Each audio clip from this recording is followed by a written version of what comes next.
Well, let's talk about our forecast now. A holiday Monday for just about everybody, and a warm one spent by quite a few, I would imagine, at the pool or the lake or somewhere like that. Yeah, absolutely. That was the place to be today. Temperatures in the upper 80s, low 90s at this point, even as we're heading into the evening. 90 degrees in Winston-Salem, 90 in Burlington as well. Elsewhere, most of our temperatures have dropped back into the 80s, but man, it was definitely a hot one and a sunny one as well. Tomorrow will be very sunny as well, especially through the morning. By the afternoon, we have mostly sunny skies, so a cloud or two popping into the picture, but not all that much. The foothills pretty similar, but the sun sticks around for longer. We stay dry. Temperatures get to the upper 80s, likely to feel like the low 90s because the dew points are creeping up tomorrow. And as we head towards the mountains, temperatures get to the upper 70s, low 80s. It's a lot more comfortable here, but even still a little muggy. As we get into the afternoon, we've got those clouds that pop up from time to time.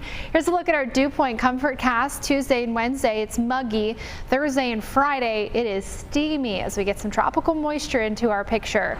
I also want to tell you about our UV index tomorrow. It's been high for a few days, very high in fact, and tomorrow it's expected to be 9.8, which is one of the highest numbers I've seen this week. So you definitely want to make sure that if you are spending some time outside, if you have Tuesday off as well, you are reapplying that sunblock. If the kids are in the pool, make sure they're reapplying that sunblock often. If they can, or if you can, make sure you're protecting your skin with some extra clothes, especially before it gets too hot, and a hat will definitely be your friend. Take lots of breaks outside if you are, take them in the shade or head inside for a little while if you're spending a lot of time outdoors tomorrow.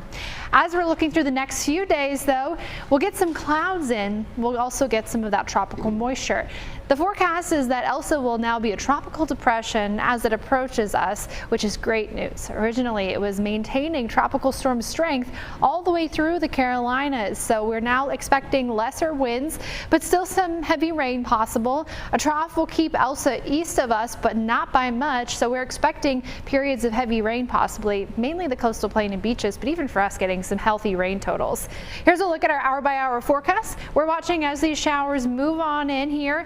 By late on Wednesday, we're watching, of course, as it makes landfall and then downgrades to a tropical depression as it moves through Florida and into Georgia. Continuing through the Carolinas as a low pressure system, we're talking about winds that are slightly less, but still at about 35 miles an hour at their peak, so still some very breezy conditions for us Wednesday and Thursday.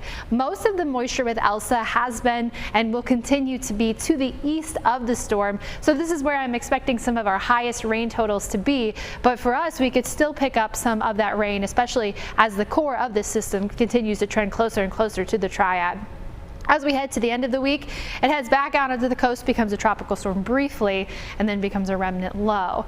As we're looking through the next few days, though, I'm expecting our highest rain totals for our area to be the 2 to 3 inch mark. Now, of course, some of our spots do need the rain, but this will be coming so quickly that it could cause more harm than good. So this is something that we'll have to keep a close eye on, in addition to those high wind speeds. This is a much more favorable forecast than what we had a few days ago, where some areas were getting 7 to 8 inches of rain from that tropical storm as it was expected to come through the Carolinas. So definite improvement here, but still something we'll need to keep an eye on. I will tell you that our model's starting to come in alignment. We were just looking at the GFS, which is one we talk about here in the Triad often, and one that's been performing pretty well throughout this storm, according to the National Hurricane Center. We've got all these different ideas for what's going on, but they all pretty much tell a similar story. So Thursday will be an impact day with more showers and thunderstorms Friday and Saturday as well.